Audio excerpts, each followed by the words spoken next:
This is the U.S. Report with James Morrow. Hello and welcome to the program. This week, Joe Biden issues Benjamin Netanyahu a stark warning that U.S. support for Israel depends on whether or not he limits civilian deaths. We'll see how that goes. The latest polling shows Donald Trump leading Biden in several key swing states. Plus, I'm going to bring you some of the left's best media meltdowns over Trump. You're not going to want to miss this. But first, I want to tell you about a story that goes to the absolute heart of the dysfunction that is eating away at the United States right now, because it combines so many different elements that on their own are bad enough.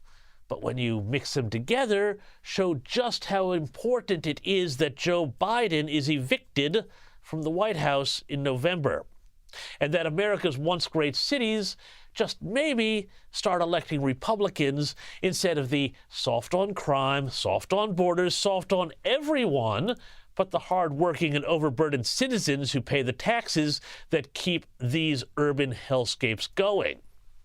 So, what are the elements of this story?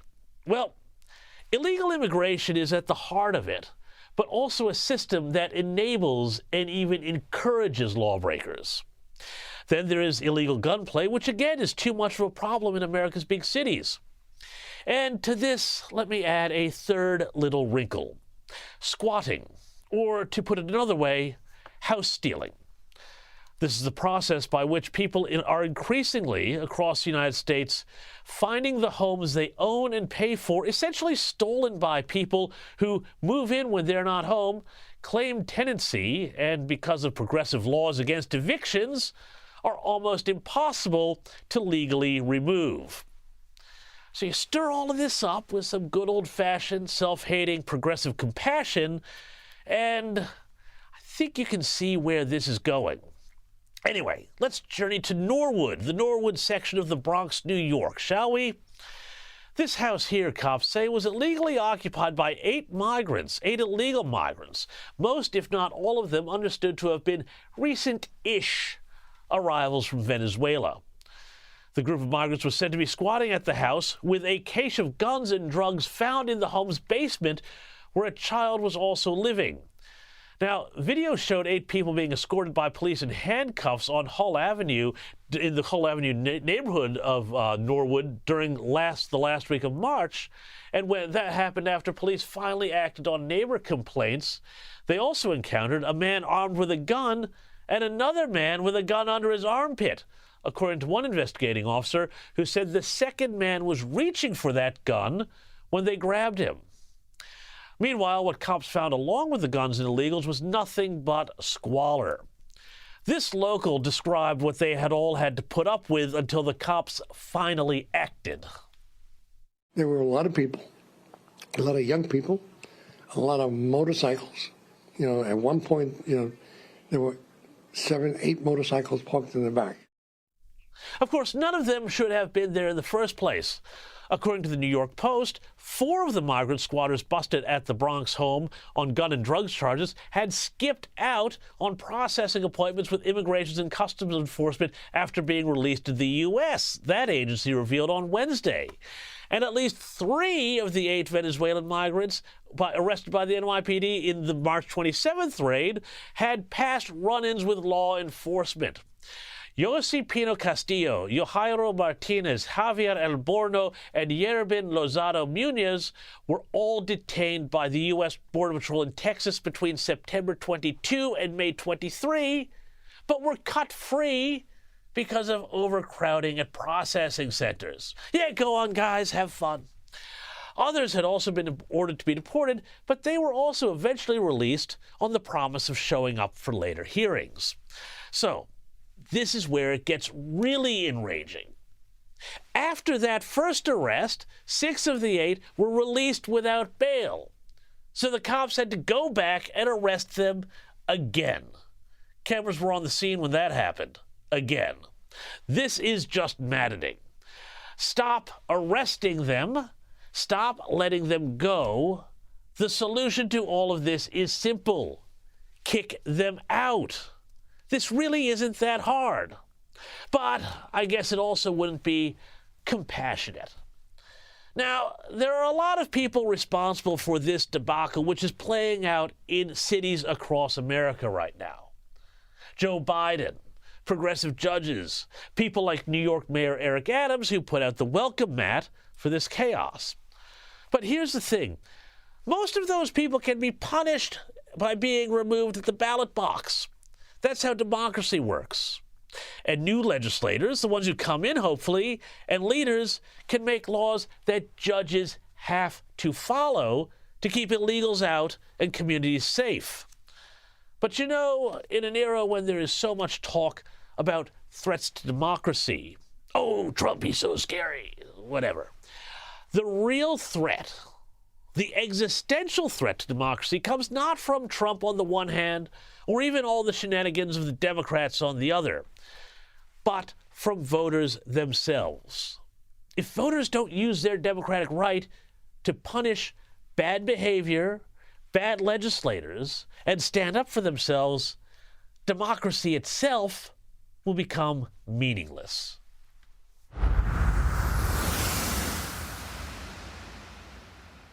Joining me now is the Australian's Washington correspondent, Adam Creighton. Adam, thanks so much for coming on the U.S. Report. I want to ask you about these remarks of presidential nominee Robert F. Kennedy Jr., who harshly criticized Joe Biden on CNN this week, saying, contra what everybody else in the media says, that Joe Biden is the much bigger threat to democracy, not Trump. Have a listen to this. When people talk about the threat to democracy that Trump poses, do you really think that that is an equal evil to Biden? President Biden is a much worse threat to democracy. And the reason for that is President Biden is the first candidate in history, the first president in history that has used the federal agencies to censor political speech, so to censor his opponent. Well, Adam, I'm not sure he's actually the first president in history to do that sort of thing. I could list off a few other names, true. but it's a pretty interesting point that he makes, isn't it? Yeah, that's right. It's a very interesting point. And indeed, it's a point that's been largely backed up by US courts. There was a district court in Louisiana last year, of course, that said the Biden administration was engaged in, I think, the most systematic, largest censorship enterprise in US history.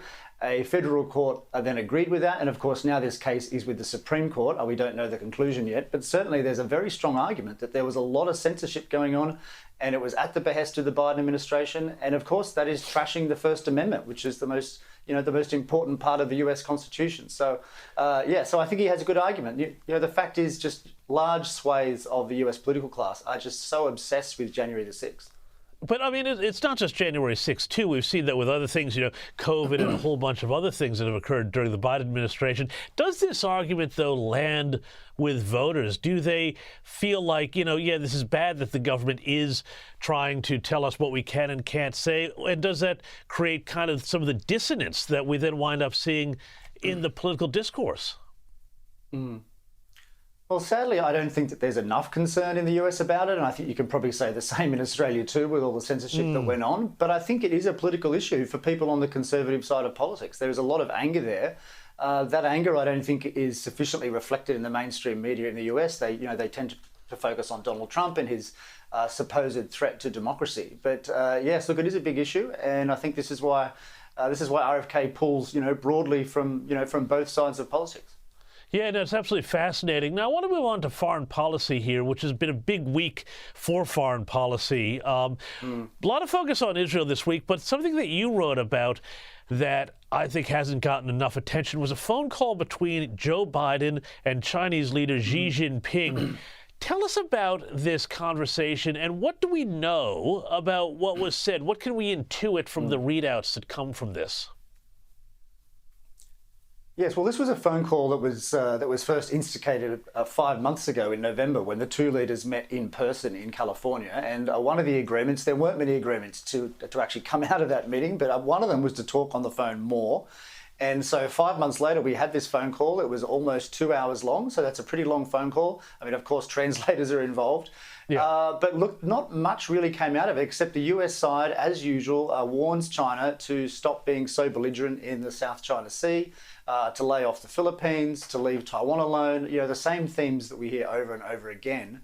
But of course, the US can't really do much. They just have to hope that, that China goes along with US aims there. There's concern that with the inauguration of the new Taiwanese president in a few weeks, that there could be a flaring up of Chinese military action around the island. So that was discussed. And of course, also fentanyl was discussed. China promised the US last year that it would try to crack down on the ingredients of fentanyl to lower the deaths in the US. But again, it's going to be very hard for the US to see whether that is happening or not. Now, Adam, you also wrote a fascinating, or actually kind of fun column, too, in The Australian this week. We've been hearing all about how the Biden White House declared that it was actually Transgender Awareness Day was also the same day as Easter this year. Now, this is still an issue. Trump has slammed this, and it feels like this whole topic has really hit a nerve. And you talked about how the whole calendar in the U.S. is now completely dominated by these various sort of awareness, visibility days. Is this one of these things where the left has just gone far too far and given Trump an absolutely walk-up start on this one? Yeah, look, certainly I think they have. I mean, it was extremely embarrassing. It was political ineptitude. I mean, I'm sure Biden himself did not do it, obviously, but someone in his office thought that it'd be funny to actually go out of their way to declare 31st of March Trans Visibility Day. That, of course, was Easter Sunday this year. So Christian groups were, I think, understandably outraged. And then, there was the big fracas about that. And then I looked at all the other days, and there's something like 2 weeks of sexuality-based days throughout the year, or maybe even more than 2 weeks. And it really is just completely out of control. It's staggering. And I think it frustrates ordinary people. They don't, share these sentiments. It's seen as very top-down, very forced on people. So I think it's bad politics for the left. And I think Biden lost a lot of votes over that stupid tweet. Yeah, no, it's pretty extraordinary, just the way that they're trying to define the entire calendar around these sort of awareness days. But on another note, then back to the politics, or the money behind the politics.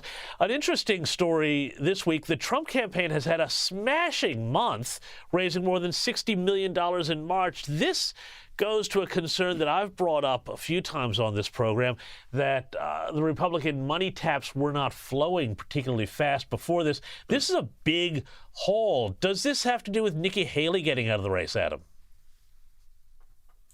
Yeah, yes, look, it possibly could. I think it's more just that the official campaign is now ramping up, and lots of donors, lots of voters even, are taking much more notice of the race. I mean, I think Republicans are going to be at a disadvantage because, of course, they aren't in the White House this time. Generally, the incumbent raises much more money. And in fact, in 2020, remember, Trump raised far more money than Biden and still lost. So money is important, but it's certainly not everything.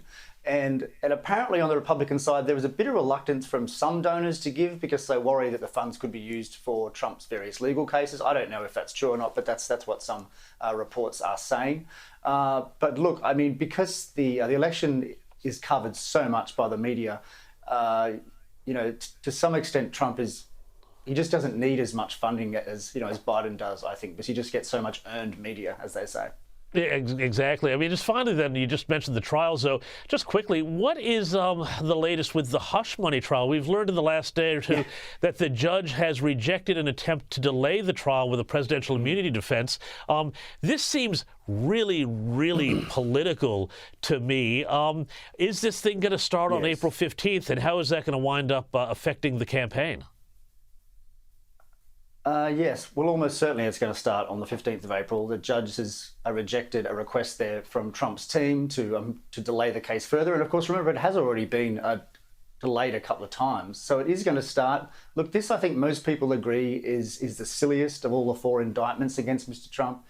I mean, legal scholars on both sides say that, the charges are extremely arcane, kind of first time ever stuff.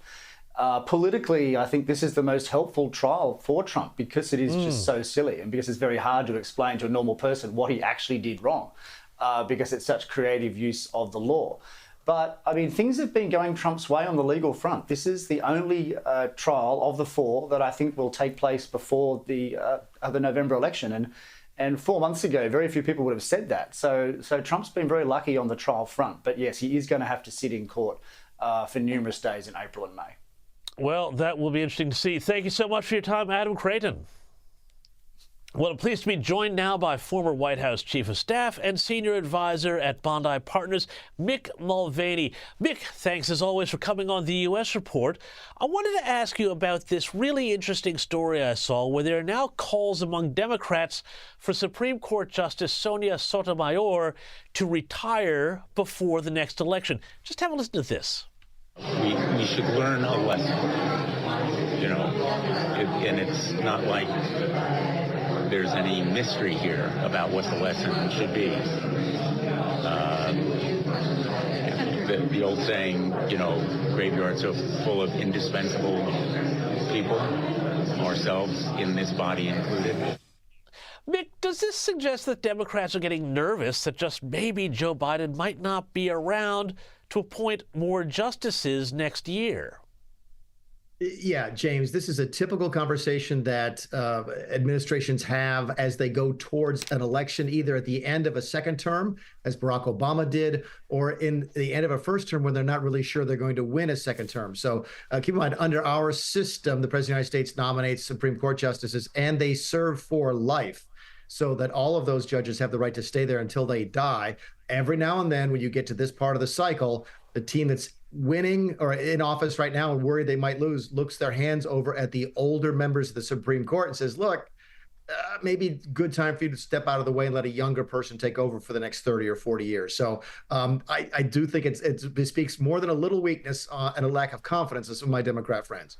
Yeah, now, Mick, I want to throw sort of a hypothetical around this, though. We've got this election campaign, which is going to be really contentious. If Sotomayor stepped down or if there was another vacancy on the court, would a bruising confirmation fight, you know, of the sort we've seen with previous presidents, especially under Donald Trump, which would naturally be around culture war issues and that sort of thing, would that be actually unhelpful for Democrats if a bunch of their issues then wound up being front and center every day in what would have to be really partisan hearings?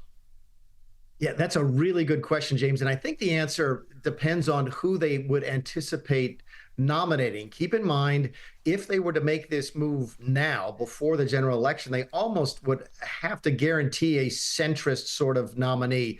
To the best they can find a centrist nominee. Keep in mind, when Barack Obama got to this point in his second term, he started talking about putting Merrick Garland on the court as sort of a moderate, hoping to get somebody appointed to the court on his way out the door.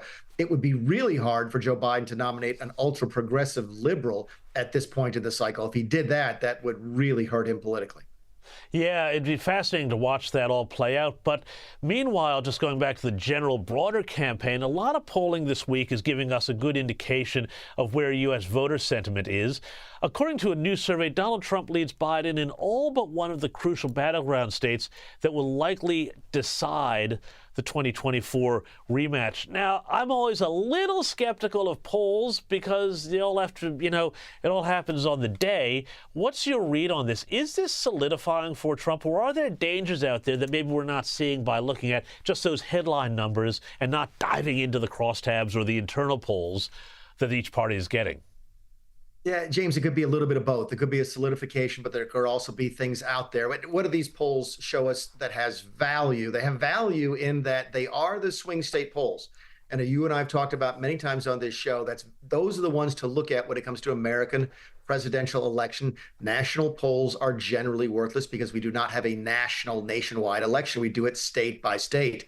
So this is the right place to be looking, these swing states, and the numbers are good for Trump. I'm with you. I sort of think, you know what, I don't pay much attention to the top line numbers. What I'm looking for day in and day out is trends. And what has happened is Biden got a little bit of a bump after the State of the Union address in all of the states that were mentioned in this particular set of surveys. But Trump has now come back. So the momentum has swung back to Biden. He got to Trump. Biden got a little bit of a bump after a good State of the Union speech, but it sounds like Trump is moving now to solidify a small but regular lead in these critical swing states. Yeah, and one of the things when you dive into the details of that poll is that 63% of the voters in swing states called the economy, the U.S. economy, said it is either in a not so good or a poor condition. Now, really, you would know from working on a million campaigns in your life that it's really economics that decide for so many people what happens on the day they decide to vote. I mean, what was it Reagan said? Are you better off than you were 4 years ago? And of course, it gets attributed to Bill Clinton, but it's actually one of his advisors, the famous Cajun from Louisiana, James Carville, who said, what's the most important issue? It's the economy, stupid. And that's sort of been ingrained now in American politics for the last 30 years or so. But Mr. Carville was right 95% of the time. What the Democrats have a problem with is right now is the top issue is the economy, which is bad for them, as your polling just showed. A near second to that is the border and immigration, which they're really, really bad on. And then you've got crime and safety, which they're really, really bad on. So you have to go fairly deep down into the issues that people say is important to them until you find a topic that the Democrats are actually winning on. That's a formula for losing, not just to the presidency, but up and down the ticket. Now, granted, there's always going to be outliers and racists and so forth, but right now, the way the issues are lining up is very, very favorable to Republicans across the board, not just Donald Trump. Yeah, and now there's another element of this too is that there's other polls that are now showing that support among Black and Hispanic voters for the Democrats is generally starting to tank. Now, these have always been solidly Democrat voting blocks. What's happening here? And is this just sort of a bit of an expression in the polls that we won't see on Election Day? We have seen this trend before with Trump, and it hasn't really fully played out. What is your read on it? And is it that some of these issues like the economy, like migration, and the pressures that that's putting on, urban areas and cities and lower income areas, is that pushing some of these numbers? James, I'm on a television program every week here in the United States with a bunch of Democrats. We have a sort of a panel discussion every single night. And this is one of the polls that frightens them the most because it feels like it's real. The trend lines, again, come back to the trend lines. In 2016, Donald Trump pulled about 6% of the African-American vote. Not very much, a little bit better than Mitt Romney had done prior, but 6%, that's about normal for Republicans in this country. In 2020, he pulled 12. Double what he had in 2016.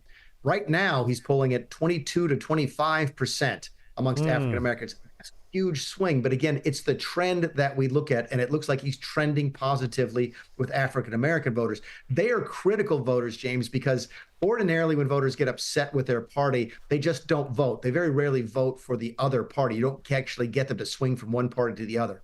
Yeah. But if Black Americans start moving from Democrat to Republican, that counts actually as 2 votes against the Democrats, and that's a real, real problem for them, and they know it.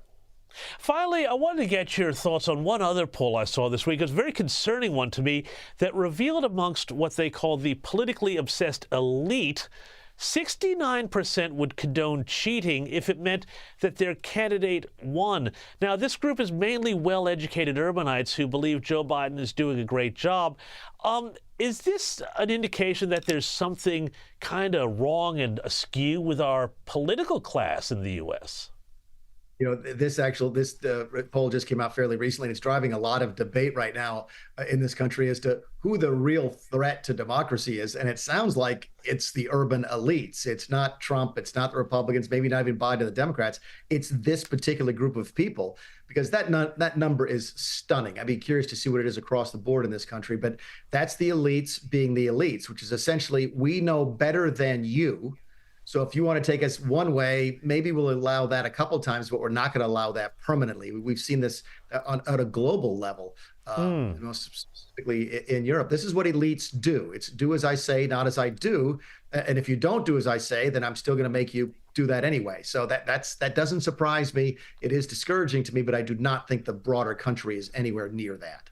Yeah, no, it's pretty disturbing, though. We're going to have to leave it there. Mick Mulvaney, thanks as always for your time. Now, don't go anywhere, because in a moment I'll be joined by Michael Doran. But before we go to a break, I think it's time we took another look at the comedy stylings of Donald J. Trump, whose latest poke at Joe Biden and his golf game could have come from a Curb Your Enthusiasm episode. If pilots come in, he says, I used to fly planes. If truckers come in, he says, I used to truck. I used to drive a nice truck. His biggest lie of all, he said, did you ever see him swing a golf club? He's like this.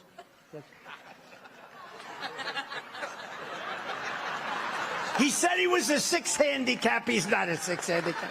He's not a 36 handicap. Under my leadership, America soon will be respected again, very quickly, respected like never before. For Michael Doran after the break.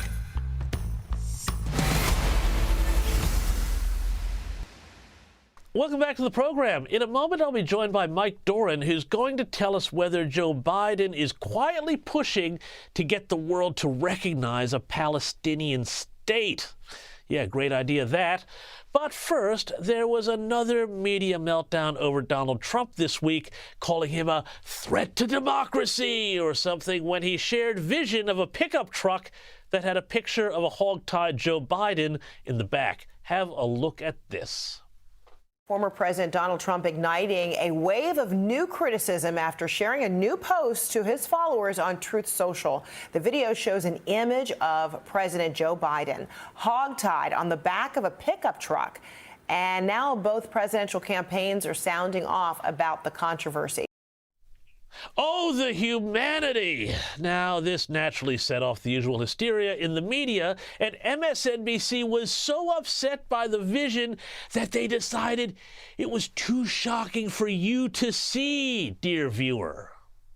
In our editorial discussions this morning, we were asked not to show the image from this video because of its violent and disturbing nature. Video, which we are intentionally choosing not to show you. We're not going to show because of how disturbing it is. I was extremely disturbed to see this. Good Lord, but if that's disturbing and a call to political violence, that picture on the truck, well, the question for MSNBC is, where have you been all those times the calls have been coming from inside the house? How do you resist the temptation to run up and wring her neck? The biggest terror threat in this country is white men, most of them radicalized up to the right. I thought he should have punched him in the face. I said, even if you lost, he insulted your wife. Yes. He came down the escalator and called Mexicans rapists and murderers. He said, well, what do you think I should have done? I said, I think you should have punched him in the face and then gotten out of the race. You would have been a hero.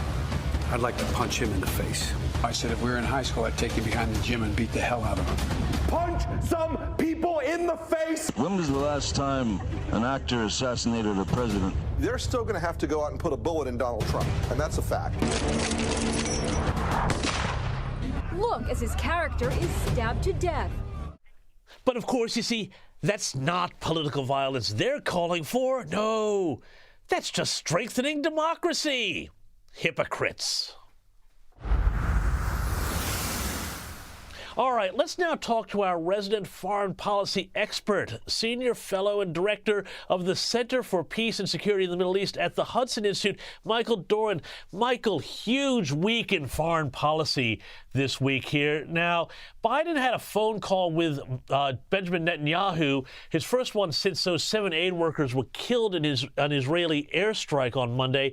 He warned that America's support for Israel now depends on whether Israel can limit civilian deaths and increase aid into Gaza.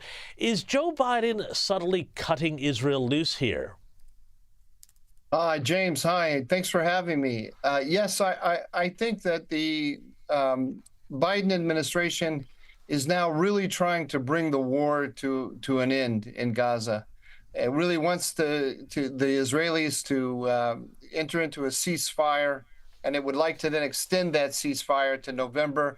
That's not exactly the language they're using, but if you start adding up all the different positions they're taking, it's clear that they want this war to come to an end.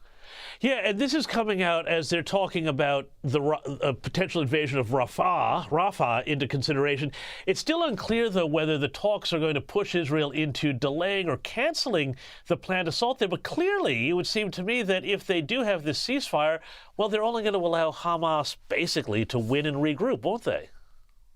Well, that's just the thing. I mean, this is what the administration is effectively calling for, is a negotiated settlement to the war, whereas the Israelis are calling for unconditional surrender and complete destruction of Hamas. If the Israelis do not take Rafah, then the Hamas will stay alive to fight another day. It will continue to control all of the passages from Egypt to the Gaza Strip. It will retain a stranglehold over the economy of Gaza, and it will have an effective veto power over the attempt to build any kind of new order in the Gaza Strip. So it's not just one city we're talking about. It's really the difference between victory by the Israelis, and I think then for the West and the United States, or victory for Hamas and Iran.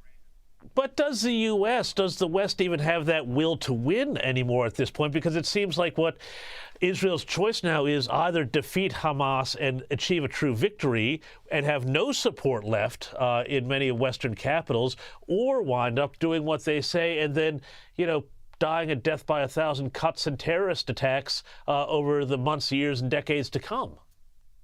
Well, Biden is certainly maneuvering the Israelis into a very difficult position. The problem he has is that the overwhelming majority of Israelis, this is on the left, on the right, in the center, they want the complete destruction of Hamas. And even if the Americans succeed in making Benjamin Netanyahu, the Israeli prime minister's life, so difficult that they have new elections and another prime minister comes in, let's say Benny Gantz, Gantz will be under the same pressure from the Israeli public to defeat Hamas. Yeah, and where's the danger now of this wider regional conflagration we've been talking about after the Israeli airstrike on Iran's consulate in Syria, killing 2 of its top commanders? Now, the U.S. has dismissed accusations that it had any involvement, but are we definitely going to see some sort of massive Iranian retaliation here? Does this lead to a bigger threat of a conflagration in the region that then the U.S. winds up inevitably getting drawn into? Well, I think that the Iranians have to respond and respond significantly. This is almost what the Israelis did in Damascus, the attack that they carried out, and the blow to Iran is almost as great as the Trump administration's elimination of Qasem Soleimani, and to which the Iranians responded quite significantly. Remember, and at least with a strike that will be very eye-catching. Exactly how they're going to do it is not clear to me, but they can't let this slide. They may wait a little bit, try to carry out some controlled escalations to identify Israeli vulnerabilities and then hit them. But there will be a response. I think we can count on that. And will it lead to a wider conflagration? It's not clear to me, but I think the way you framed it is correct. Israel is fighting on the front lines against the Iranian alliance system and is defending the American alliance system. The United States is trying to position itself in some kind of mediation position somewhere, not exactly halfway between Israel and Tehran, but putting some distance between itself and Israel in order to try to negotiate a settlement. I think ultimately they have to realize that we're in for a penny or in for a pound with the Israelis. Yeah, and Soleimani, of course, was the guy the Washington Post, I think, famously called an austere religious scholar after he was killed. But this whole issue with Iran you bring up, this is the much bigger issue, to me at least, because it does seem like the White House is playing a double game. You've seen Special Envoy for Yemen, Tim Lenderkin, saying that the White House could consider revoking the designation of Yemen's Houthis, who are backed by Iran, as terrorists if they stop their shipping attacks in and around the Red Sea. This seems like it's rewarding bad behavior, but Michael, it seems to be like the White House, the Democrats, and this whole Obama-Biden program on foreign policy is all about rewarding the bad behavior of Iran. Yeah, the Biden White House is not following the basic rules of deterrence and just the basic rules of alliance management. So when it tells the Iranians, and they're saying it explicitly, we really don't want escalation. We will restrain the Israelis. We will remove the label from the Houthis and so on. We're sending to the Iranians a message that we really don't want to get involved in the conflict. And if the Iranians will escalate, our inclination will be to de-escalate and restrain our allies. That has the exact opposite effect on the Israelis that the administration wants, because it means the Israelis realize that they are then out alone, and they have to send a message to the Iranians that they will not be restrained by the Americans. And they have to send a message to Hamas that they will continue the war. So whereas Biden thinks that by calling for de-escalation, he gets de-escalation, he really creates conditions that favor escalation on both sides. Yeah, it's a terrible mess, but it's also playing out domestically now because Wisconsin, we saw an interesting result here in their primary, 50,000 basically uncommitted votes in Tuesday's Democratic primary. Now, this doesn't really mean anything in the scope of things, except that it's an indication that there are a lot of Democrats who are unhappy with what Biden is doing and that they haven't gone far enough on essentially the abandonment of Israel. And we saw Karen Jean-Pierre basically say that they've changed their stance because of political pressure. Have a listen to this. We've done outreach for this past several weeks, several months, to the Muslim, to the Arab community, Palestinian community, and heard from them directly. And they spoke, we listened, and we hope that they feel like they had an opportunity to express themselves and had an opportunity in front of the president and the vice president to talk about an incredibly painful time. Michael, how dangerous is it that basically political affinity groups, religious groups, are now able to have such an influence on such a crucial piece of American foreign policy? Well, if you're Yahya Sinwar, the leader of Hamas, sitting in your bunker in Gaza, and you hear the White House spokesperson talking like that, it just tells you, well, I need to hold out longer. I need to kill more Israelis. It just gives aid and comfort to the enemy, as far as I'm concerned. Absolutely right and absolutely horrible. Michael Doran, thank you so much for your time on the U.S. Report. Now, we're going to have Brianna Lyman on after the break to talk about the big battle between immigration issues on one side and abortion rights on the other that's shaping up to define the coming election. But first, remember that big Biden fundraiser in New York City last week? You know, the one with all the crazy Palestinian types demonstrating outside? Well, let's see just how much the attendees really knew about the man they were there to support. Jesse Waters from Fox News did the hard yards here. Check it out. What's Joe Biden's greatest accomplishment? Let's not do that. I'm sorry. That's right. I'm like, I'm not ready. The Inflation Reduction Act. But inflation's gone wild. No, it hasn't. I can always drill down and find a little nugget of badness. Biden's not drilling. A bigger part. They're not going to use this. You're talking to Jesse Waters. Call me crazy, but I don't think that last lady has been to the grocery store and done the shopping and seen the bill for years. Brianna Lyman, after the break.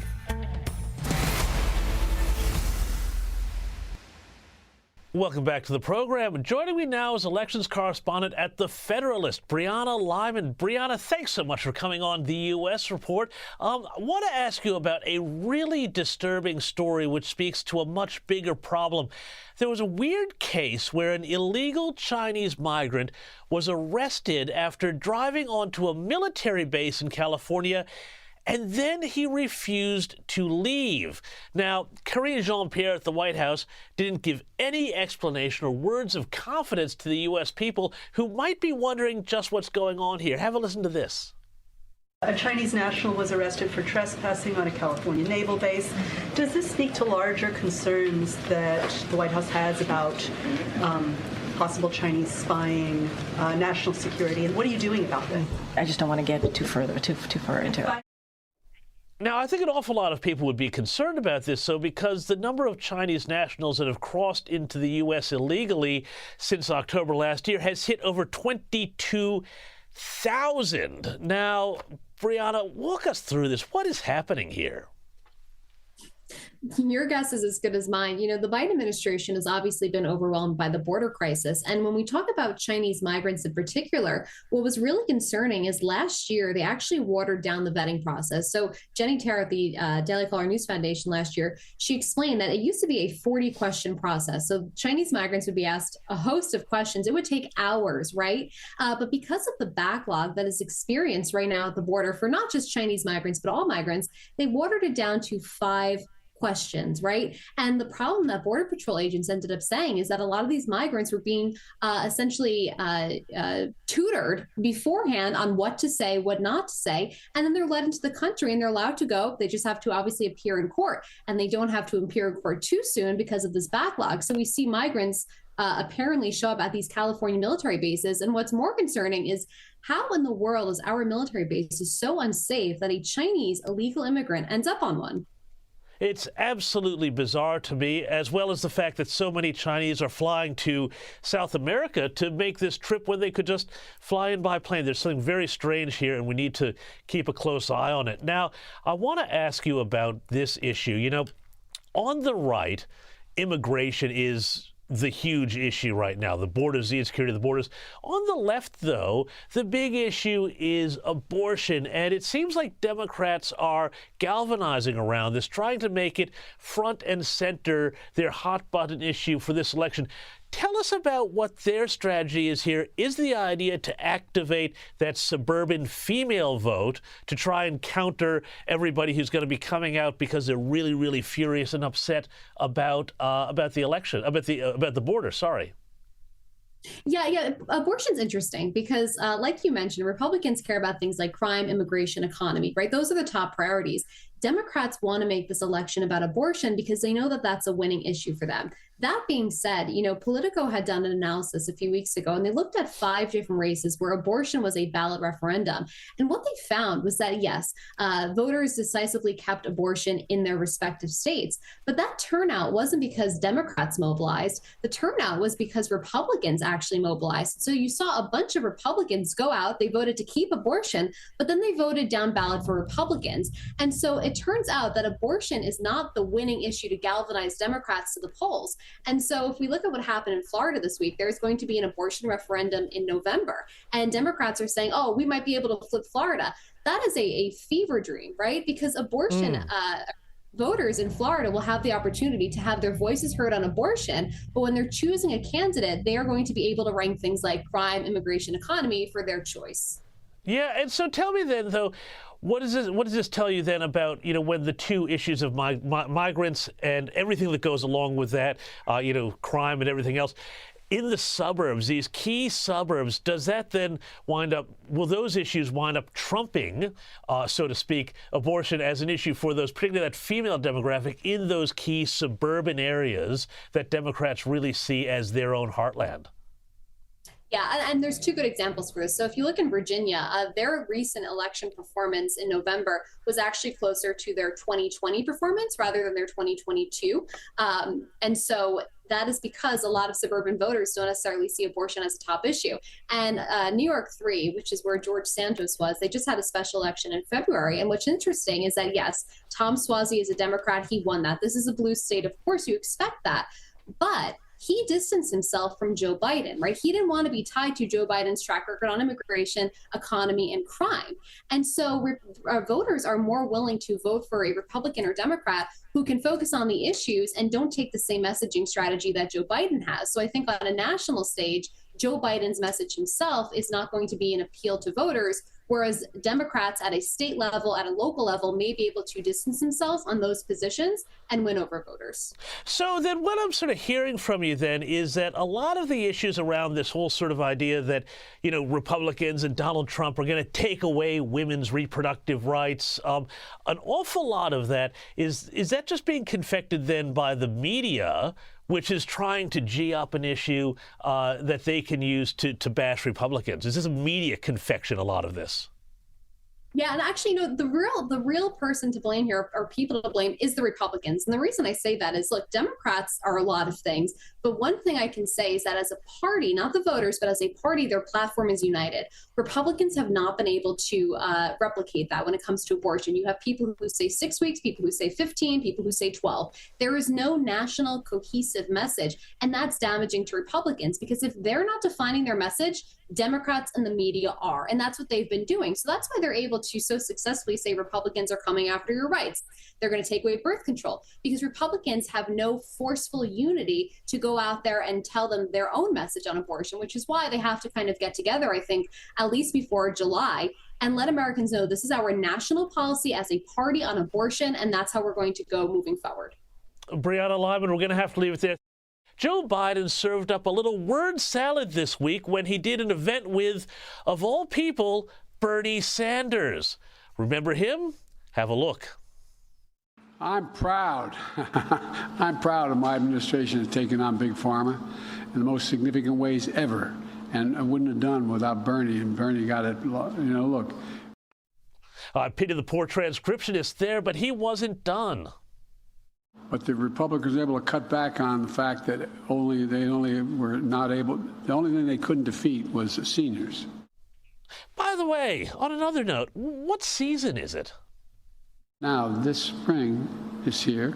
The seasons and allergies are upon us. We're on the rise even more. God, I almost feel sorry for the teleprompter there. Only in America is next.